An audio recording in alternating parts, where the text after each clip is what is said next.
మసీదులో వచ్చి ఇచ్చినారు. సిఏఏ అంటే citizens amendment act. Citizens amendment act అంటే ఏమిటంటే భారతదేశంలో ఉన్న మైనారిటీస్ సంబంధం లేదు. 1947లో పాకిస్తాన్ ఒక దేశంగా ఏర్పడినప్పుడు, భారతదేశం ఒక దేశంగా ఏర్పడినప్పుడు పాకిస్తాన్ ఇస్లామిక్ దేశంగా ఏర్పడింది. పాకిస్తాన్ ఇస్లామిక్ దేశంగా ఏర్పడింది. ఆ రోజు పాకిస్తాన్లో 21% హిందువులు ఉన్నారు. బంగ్లాదేశ్, ఇప్పుడు బంగ్లాదేశ్ ఉండే పాకిస్తాన్ ఏరియాలో అప్పుడు పాకిస్తాన్ దేశమే కాబట్టి 30% హిందువులు ఉన్నారు. ఈ హిందువులంతా భారతదేశంకి ఒక పక్క వస్తూ ముస్లిమ్స్ అంతా పాకిస్తాన్ పోతా ఉంటే ఆడ బార్డర్లో మత కల్లోలై చాలా మంది, వందల మంది, వేల మంది చనిపోయినారు హిందువులు, ముస్లిమ్స్. అప్పుడు గాంధీ గారు, నెహ్రూ గారు, అదేవిధంగా సర్దార్ పటేల్ గారు ఒక అపీల్ చేశారు. మీరు హిందువులు ఎవరైతే పాకిస్తాన్లో, బంగ్లాదేశ్లో ఉన్నారో మీరు అక్కడే ఉండండి. మీకు ఎప్పుడైనా విపక్ష మీకు దీన్ని బట్టి, మతం బట్టి మీకు న్యాయం జరగను అంటే మిమ్మల్ని పౌరులుగా మేము తీసుకుంటాము, భారతదేశంలో మీకు సిటిజన్షిప్ ఇస్తాము, పౌరసత్వం ఇస్తాము, మీరు భయపడి ఇప్పుడు వచ్చి ఆ బార్డర్లో ఈ మత కల్లోలాల్లో మీరు చిక్కుకోవద్దని అపీల్ చేశారు. దానికి అనుగుణంగానే మన చట్టం చేశారు. చట్టం ఏమంటే ఇప్పుడు పాకిస్తాన్లో ఉండేది 21% ఆ రోజు హిందూస్ ఉంటే ఈరోజు 1.7% మాత్రమే హిందూస్ ఉన్నారు. వారు దేశమన్నా వదిలి భారతదేశం కన్నా వచ్చిండాలి, వేరే దేశానికన్నా పోయిండాలి, లేకపోతే ఇస్లాం మతంలో కన్వర్ట్ అయ్యిండాలి. ఎవరైతే ఆ 1.7% ఉన్నారో, 1.7% ఉన్నారో హిందూస్, క్రిస్టియన్స్, సిఖ్స్, తర్వాత జైన్స్, బుద్ధిస్టు భారతదేశంలో పౌరసత్వం వచ్చేదానికి నేరుగా మీకు పౌరసత్వం ఇస్తామని చెప్పారు. ఒకవేళ ముస్లిం మైనారిటీ అయితే పాకిస్తాన్ నుంచి, బంగ్లాదేశ్ నుంచి భారతదేశంలో పౌరసత్వం కావాలంటే మీరు అప్లై చేసుకోవాలని చెప్పారు. అప్లై ఎందుకు? అది ఇస్లామిక్ దేశాలు రెండు, బంగ్లాదేశ్, పాకిస్తాన్ ఇస్లామిక్ దేశాలు. మీకు మతపరంగా మీకు వివక్షత చూపి ఆ దేశంలో, అందుకని మీరు అప్లై చేసుకొని భారతదేశంలో సిటిజన్షిప్ కావాలంటే రావచ్చు అని చెప్పారు. బాంబేలో ఒక పెద్ద సింగర్ ఉన్నాడు, అద్నాన్ సాహానీ అనుకుంటా ఆయన పేరు. అద్నాన్, మీరు కూడా చూసింటారు, పాటలు చూసినారు కదా. ఆయన కూడా పాకిస్తాన్, కానీ నాకు భారతదేశం పైన నమ్మకం ఉంది, నాకు పౌరసత్వం ఉందని ఇచ్చారు. ఇది సిఏఏ. ఏ భారతీయుల్లో ఉన్న ఏ మైనారిటీస్కు మీకు వర్తించదు. ఇది అర్థమైందా? ఎవరికైనా డౌట్ ఉంటే అడగండి, నేను చెప్తాను. ఏ భారతీయులు, ముస్లిం భారతదేశంలో హిందువులకి ఎంత హక్కు ఉందో, హిందువులు ఎంత పౌరులో మీరు కూడా అంతే పౌరులు, తక్కువ పౌరులు కాదు ముస్లింస్ ఇక్కడ కూడా.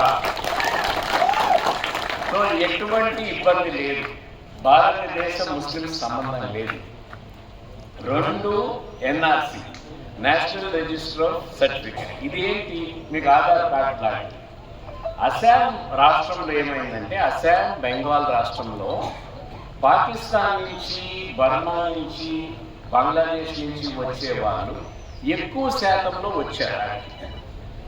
ఇప్పుడు ఎక్కువ శాతంలో వచ్చి వాళ్ళకే ఉద్యోగాలు వస్తున్నాయి. వేరే దేశం నుంచి వచ్చిన వాళ్ళకి కాలేజీల్లో, స్కూల్లో సీట్లు వస్తున్నాయి. వ్యాపారం అంతా వాళ్ళు తీసేస్తున్నారు.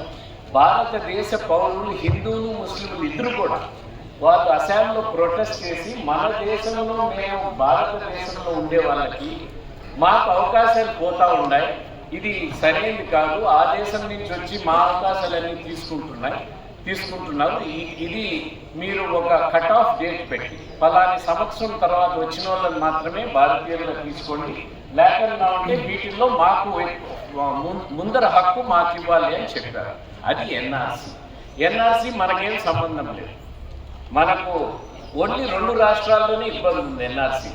ఇది కూడా భారతీయ ముస్లింస్కి ఎటువంటి సమస్య లేదు.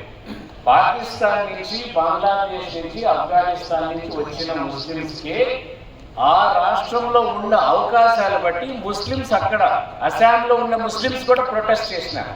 దీంట్లో సర్వే చేసిన తర్వాత పెండింగ్లో ఉంది. ఇది ఎన్ఆర్సి. ఎటువంటి ఇబ్బంది లేదు ఈ రెండింటి వల్ల. ఇప్పుడు భారతదేశం మీకు తెలుసో తెలీదు, మోడీ గారికి 6 ఇస్లామిక్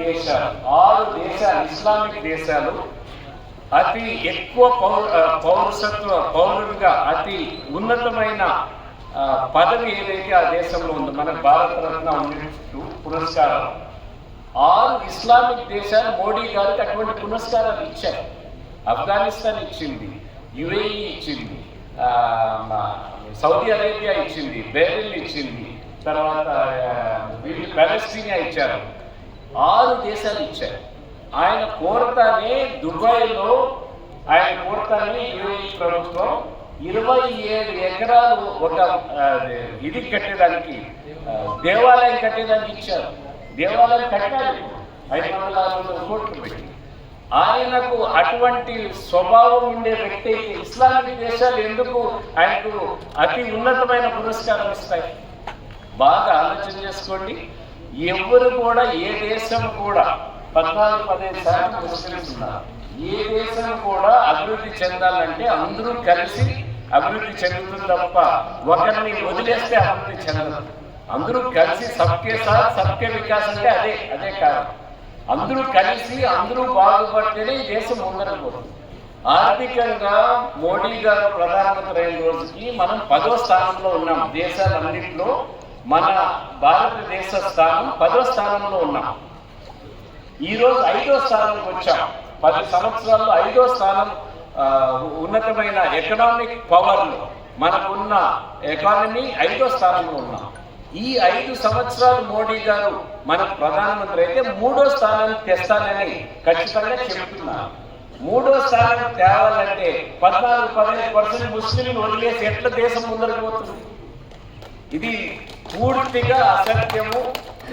యూపీలో కూడా 70% మైనారిటీస్ ఉండే దగ్గర బీజేపీ గెలుస్తారు. ఇది అసత్య ప్రచారం ఎందుకు చేస్తున్నారంటే, వీరు ఈ 10 సంవత్సరాల నుంచి ఈ ఎంపీ ఏమీ చేయలేదు. ఇంకా మన అప్పుడు సాయి ప్రతాప్ కష్టపడి నేను ఒక రైల్వే ట్రాక్ తెచ్చిన్నాం.